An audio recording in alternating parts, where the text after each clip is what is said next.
There is continued panic among even senior Democratic officials about new polling related to Joe Biden and the question, can Joe Biden win in 2024? It's a predictive question. So obviously, all we can do now is speculate and say, well, this piece of data signals us one way and that piece of data signals us another way. But there is indeed growing concern. We're going to talk about why, and then I'll give you my sense. And by the way, my interest in this and my perspective has zero ideological or emotional attachment to Joe Biden. I don't care about Joe Biden in the sense that I don't idolize or deify elected officials.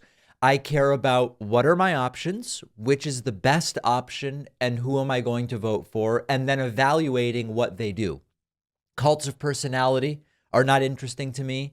All of the sort of sidebar stuff is not interesting to me. So let's start. What is going on? Well, former senior advisor to Barack Obama, David Axelrod, considered a bright and insightful, thoughtful guy by many, is urging Joe Biden to drop out.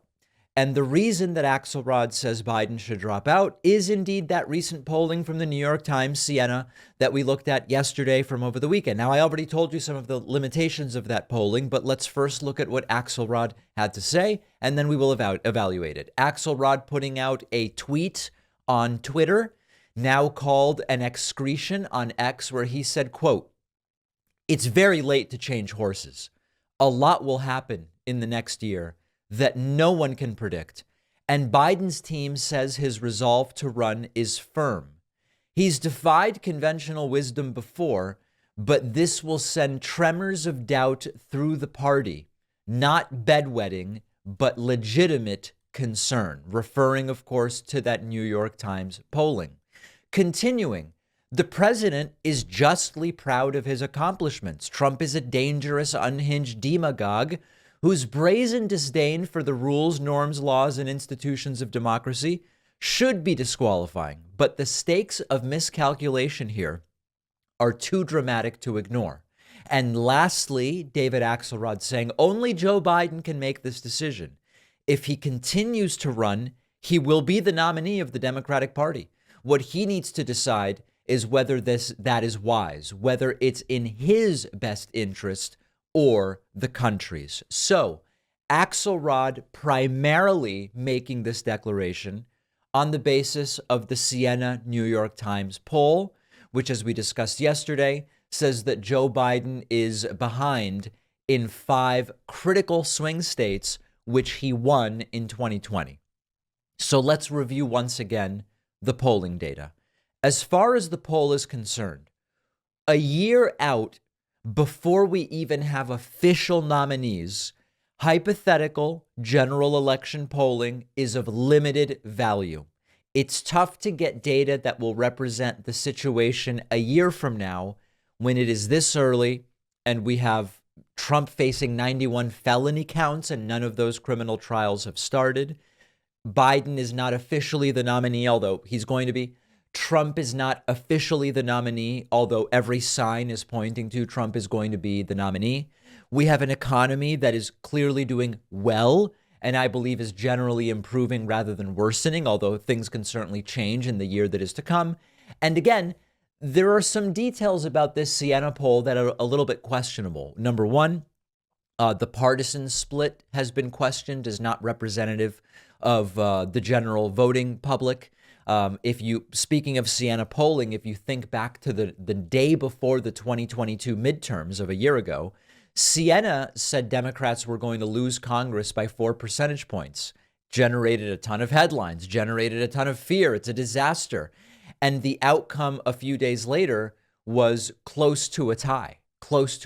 So there is certainly cause for concern here. And the bottom line on this is we shouldn't take the Siena poll so literally that we believe Biden has lost those 5 states and it's over. That's not useful and it's not based in reality.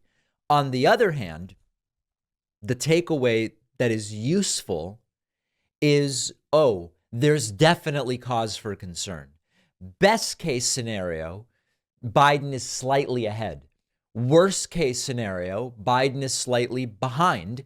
And we have a situation where a radical, extremist, ideological demagogue, Trump, who already had 4 years during which he was a disaster as president, lost almost everything for the Republican Party, by the way, 2018, 2020, 2022. We know about all that.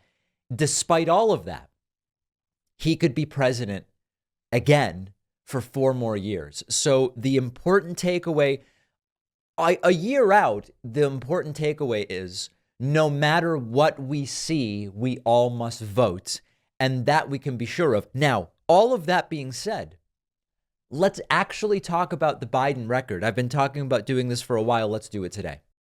Many people know how hard it is to break bad habits, and sometimes you have to replace a bad habit with a better habit. And that is exactly what our sponsor Fume helps you do. Fume is not a vape. I don't advertise vape stuff. There's no nicotine. There's no electronics. Fume is a small cylindrical wooden device that just delivers plant-flavored air.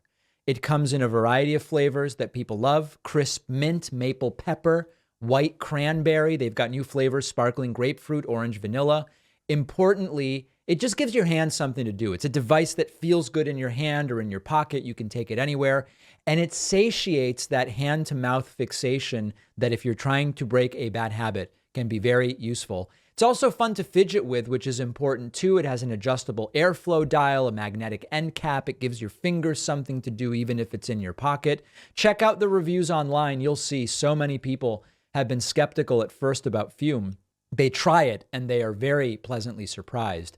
Go to tryfume.com and use the code PACMAN to save 10% when you get the Journey Pack, which comes with the device and several flavors to try. The link is down below.